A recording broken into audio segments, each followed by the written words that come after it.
السلام علیکم اسٹوڈنٹس، امید کرتا ہوں آپ خیریت سے ہوں گے جی اسٹوڈنٹس۔ جو 8 کلاس کا پیکٹا کا بورڈ ایگزام کا پیپر ہوگا اردو کا، اس میں بیٹا 10 نمبر کا آپ کا سبق کا خلاصہ آئے گا۔ 2 سبق کے خلاصے دیے ہوں گے، اس میں سے آپ کو ایک خلاصہ کرنا ہوگا۔ اچھا بیٹا، جو آپ کا اسمارٹ سلیبس ہے نا، خلاصے یعنی سبقوں کا، اس کے لحاظ سے جو آپ کو ٹوٹل سبق کے خلاصے کرنے ہیں وہ 9 کرنے ہیں۔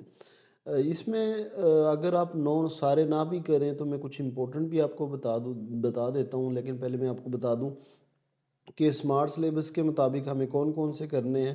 پھر میں آپ کو ان کے یہ پی ڈی ایف بھی دوں گا میں نے، کیونکہ یہ آسان انداز میں شارٹ کر کے، اور جس میں ہمیں مارکس بھی پورے ملیں اور ہمارے یاد بھی کرنا مشکل نہ ہو ان کو خلاصوں کو، تو یہ پی ڈی ایف بھی دے دوں گا، ویڈیو میں بھی دکھا دوں گا۔ بیٹا ویڈیو کو پورا آپ نے دیکھنا ہے اور چینل کو بھی آپ نے سبسکرائب کرنا ہے، کیونکہ بورڈ کے پیپر کے لحاظ سے جو جو چیزیں بورڈ کے پیپر میں آنی ہے چینل پر بھی اپلوڈ ہو رہی ہیں، اور ہماری ویب سائٹ ہے لاسٹ ہوپ اسٹڈی، وہاں بھی اپلوڈ ہو رہی ہیں۔ تو ان کا جو پی ڈی ایف ہے کا لنک ہے وہ بھی میں آپ کو دے دوں گا، آپ نے گوگل میں لکھنا ہے لاسٹ ہوپ اسٹڈی، وہاں مل جائیں گی۔ اچھا بیٹا، پہلے بات کو سمجھ لیں۔ دیکھیں، جو ہمارے پاس خلاصے ہیں نا، یہ جو ریڈ کراس لگے ہوئے ہیں آپ کو پتہ ہے، جو ہمارا اسمارٹ سلیبس ہے ان میں یہ کٹ ہو گئے، یہ ہم نے بالکل نہیں کرنے، اس میں سے کچھ بھی نہیں آنا۔ تو پہلا خلاصہ تبسم کے پھول، دوسرا خلاصہ عظیم سپہ سالار، تیسرا قدرتی آفات۔ یہ نظم ہے، نظم کے خلاصے ہم نے نہیں کرنے، ٹھیک ہے؟ جو نظم ہیں ان کے خلاصے ہم نے نہیں کرنے، ہم نے سبق کے خلاصے کرنے ہیں۔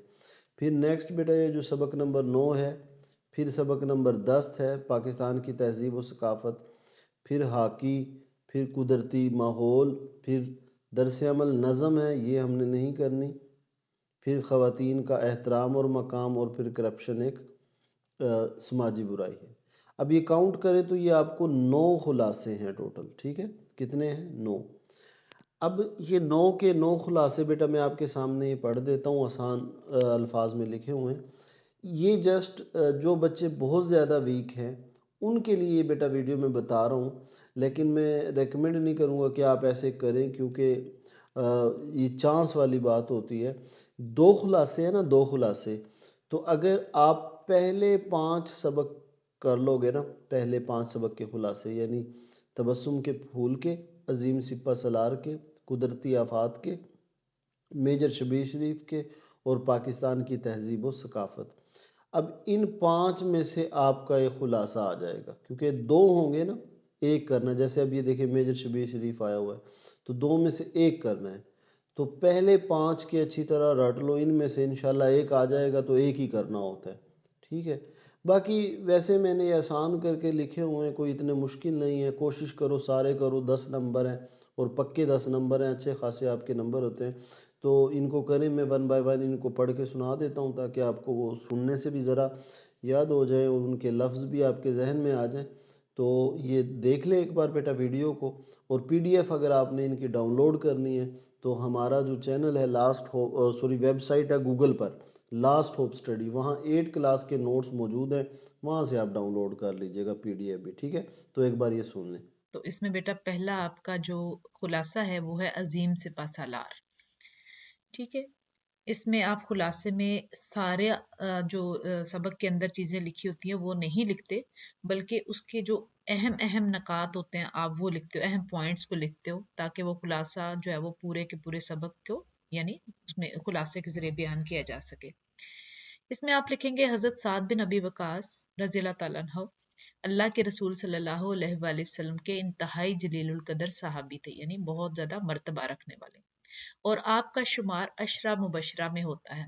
عشرہ مبشرہ مطلب وہ 10 لوگ جنہیں آپ صلی اللہ علیہ وآلہ وسلم نے دنیا میں ہی جنت کی بشارت دی تھی، خوشخبری دی تھی، یعنی وہ 10 خوش نصیب صحابہ جنہیں دنیا میں ہی جنت کی خوشخبری سنا دی گئی تھی۔ آپ اسلامی تاریخ کے ایک عظیم جرنیل تھے اور ان 2 خوش قسمت صحابہ میں سے ایک ہیں جن کے لیے پیارے نبی صلی اللہ علیہ وآلہ وسلم نے محبت کا اظہار کرتے ہوئے فرمایا کہ میرے ماں باپ تجھ پر قربان ہوں۔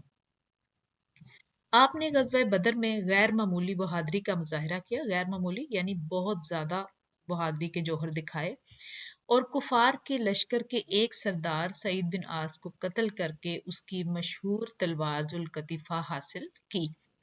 اس کے علاوہ غزوہ احد سے لے کر غزوہ حنین تک تمام جنگوں میں آپ نے اپنی شجاعت کا مطلب ہوتا ہے بہادری، اور جانثاری کے خوب جوہر دکھائے۔ جانثاری یعنی بہادری دکھاتے ہوئے اپنی جان بھی قربان کر دینا۔ نبی کریم صلی اللہ علیہ وآلہ وسلم کی پیش گوئی کے مطابق آپ نے طویل عمر پائی۔ پیش گوئی یعنی وہ چیز جو آپ صلی اللہ علیہ وسلم نے پہلے ہی بتا دی۔ اور حضرت عمر فاروق رضی اللہ تعالیٰ عنہ کے دور خلافت میں کوفہ کے گورنر بھی رہے۔ ایران کی فتح میں آپ کا کلیدی کردار رہا۔ کلیدی کہتے ہیں سب سے اہم، امپورٹنٹ۔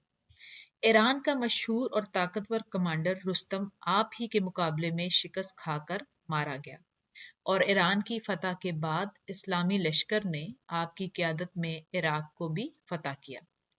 اپنی زندگی کے آخری ایام میں آپ نے مدینہ منورہ سے 10 میل دور عقیق کے مقام پر اپنے لیے گھر تعمیر کرایا، جہاں آپ نے گوشہ نشینی اختیار کی۔ گوشہ نشینی مطلب کچھ دن کے لیے وہ بالکل دنیا سے الگ تھلگ ہو کر انہوں نے کافی عرصہ وہاں گزارا، اور وہیں سن 55 ہجری میں وفات پائی۔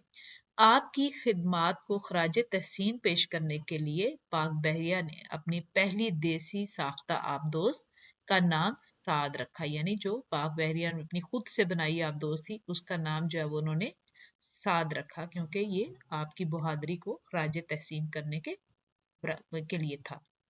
اس کے بعد دوسرا خلاصہ ہے بیٹا آپ لوگوں کا، وہ ہے جی قدرتی آفات۔ اس میں آپ کیا لکھیں گے؟ پرانے زمانے میں قدرتی آفات کی شکل زیادہ تر وبائی امراض ہوا کرتی تھی۔ وبائی امراض کہتے ہیں وہ بیماریاں جو بہت تیزی سے پھیلتی ہیں، جن کی وجہ سے شہر ویران ہو جاتے تھے۔ طاعون، ہیضہ، ملیریا جیسی بیماریوں سے لاکھوں انسان لقمہ اجل بن جاتے تھے۔ لقمہ اجل بن جانا یعنی مر جانا۔ اگرچہ موجودہ دور میں سائنس کی ترقی کی بدولت ان بیماریوں پر کافی حد تک قابو پا لیا گیا ہے، مگر زلزلے، سیلاب اور طوفان جیسی اچانک آنے والی آفتیں یعنی مصیبتیں آج بھی انسانیت کے لیے بڑا خطرہ ہیں۔ زلزلہ ایک ایسی قدرتی آفت ہے جس کی پیشگوئی سائنسی ترقی کے باوجود ممکن نہیں ہو سکتی۔ پیشگوئی مطلب جس کے بارے میں پہلے سے بتا دیا جائے، پتہ چل جائے۔ تاریخ میں کئی خوفناک زلزلے آئے، مثلا 1960 میں چلی میں 9.6 کی شدت کا زلزلہ، اور 1556 میں چین کا مہلک ترین زلزلہ، بر صغیر میں 1935 کا کوئٹہ زلزلہ جس میں 60,000 اموات ہوئیں، اور 8 اکتوبر 2005 کو آزاد کشمیر اور ملحقہ علاقے یعنی جو اس کے ارد گرد کے علاقے تھے وہاں کا 7.6 شدت کا زلزلہ جس میں 90,000 اموات انتہائی تباہ کن ثابت ہوئے۔ زلزلے کی طرح سیلاب بھی انسانوں کے لیے بہت خوفناک ثابت ہوتے ہیں، جن میں ہزاروں جانیں ضائع ہو جاتی ہیں۔ 2010 میں پاکستان میں آنے والے شدید سیلاب نے پورے ملک کو متاثر کیا۔ سیلاب کی بڑی وجوہات میں بہت زیادہ بارشیں اور گلیشیئرز کا پگھلنا شامل ہے۔ اگر ہم دریاؤں پر ڈیم یا بیراج بنا لیں تو نہ صرف تباہی سے بچا جا سکتا ہے بلکہ پانی کو زراعت کے لیے بھی ذخیرہ کیا جا سکتا ہے۔ فی الحال دنیا میں ایسی کوئی مشین نہیں جو زلزلے کی پیشگی اطلاع دے سکے، البتہ انسان نے زلزلہ پروف عمارتیں بنانا سیکھ لی ہیں۔ زلزلہ پروف یعنی جن کے زلزلے کے موقع پر انہیں کوئی نقصان نہ پہنچے۔ ضرورت اس بات کی ہے کہ جدید ٹیکنالوجی پر مزید کام کیا جائے اور قدرتی آفات سے نپٹنے کے لیے مناسب منصوبہ بندی کی جائے تاکہ جانی اور مالی نقصان کو کم سے کم کیا جا سکے اور ملک کی معیشت مستحکم رہے، یعنی اکانومی مضبوط۔ مستحکم کا مطلب ہوتا ہے مضبوط۔ اس کے بعد بیٹا آپ لوگوں کا جو اگلا ہے آپ کا مضمون وہ ہے جی ایک اہم سبق ہے آپ کا میجر شبیر شریف شہید۔ اس کے خلاصے میں بھی آپ سارے سبق کے جو ہے وہ مین پوائنٹس لکھیں گے جو یہاں پہ مینشن ہے، آپ اس کو ضرور دیکھیں۔ میجر شبیر شریف 1971 کی جنگ میں سلیمانکی کی محاذ پر تعینات تھے، یعنی ان کو وہاں پر اپوائنٹ کیا گیا تھا، مقرر کیا گیا تھا۔ 3 دسمبر کی شام انہوں نے 6 FF ریجمنٹ کے ساتھ دشمن کے علاقے پر زوردار حملہ کیا۔ وہ انتہائی دلیری مطلب بہادری کے ساتھ بارودی سرنگوں والے علاقے سے گزرے اور حفاظتی نہر عبور کرنا یعنی کراس کرنا، پار کرنا کر کے دشمن کی اہم پوزیشنوں پر دھاوا بول دیا یعنی حملہ کر دیا۔ انہوں نے وہاں موجود دشمن کے بنکروں کا صفایا کیا یعنی دشمن جہاں چھپے تھے، اور اہم چوکیوں پر قبضہ کر لیا۔ دشمن نے اپنا کھویا ہوا علاقہ واپس لینے کے لیے رات بھر ٹینکوں اور فوج کے شدید جوابی حملے کیے، لیکن میجر شبیر شریف پہاڑ کی طرح ڈٹے رہے اور دشمن کی ہر کوشش کو ناکام بنا دیا۔ اس شدید لڑائی میں انہوں نے دشمن کے 43 فوجیوں کو ہلاک کیا اور ان کے 4 ٹینک بھی تباہ کر دیے۔ 6 دسمبر کی صبح دشمن کے ایک company commander major Narayan Singh نے انہیں لڑائی کا چیلنج دیا، جسے قبول کرتے ہوئے میجر شبیر شریف نے مردانہ وار مقابلہ کیا، مردانہ وار مطلب بہادری سے، اور اسے ہلاک کر دیا۔ اسی روز دوپہر کے وقت جب وہ دشمن کے ٹینکوں کو نشانہ بنا رہے تھے، دشمن کے ٹینک کا ایک گولہ انہیں لگا اور وہ شہید ہو گئے۔ اس لازوال قربانی اور بہادری پر حکومت پاکستان نے انہیں فوج کے سب سے بڑے اعزاز نشان حیدر سے نوازا، یعنی جو سب سے بڑا فوج کا اعزاز ہے وہ نشان حیدر ہے، جو کہ ان کو ان کی بہادری پر دیا گیا تھا۔ تو بیٹا اس میں آپ نے یہ پوائنٹ ضرور مینشن کریں گے۔ اگلا آپ کا خلاصہ ہے جی پاکستان کی تہذیب اور ثقافت۔ اب اس خلاصے میں بھی آپ جو اس پورے سبق کے اہم نکات ہیں وہ میں نے یہاں مینشن کیے ہیں، آپ اس کو غور سے دیکھیں گے۔ اور اس میں ہے جی پاکستان تہذیب و ثقافت کے لحاظ سے ایک رنگا رنگ ملک ہے۔ رنگا رنگ مطلب اس میں ہر صوبے کے الگ ثقافت ہے، ہر چیز ہے، کلر الگ ہے، زبان الگ ہے، ہر چیز، جس کے چاروں صوبوں کی اپنی الگ پہچان، زبان اور رسم و رواج اور کھانے ہیں۔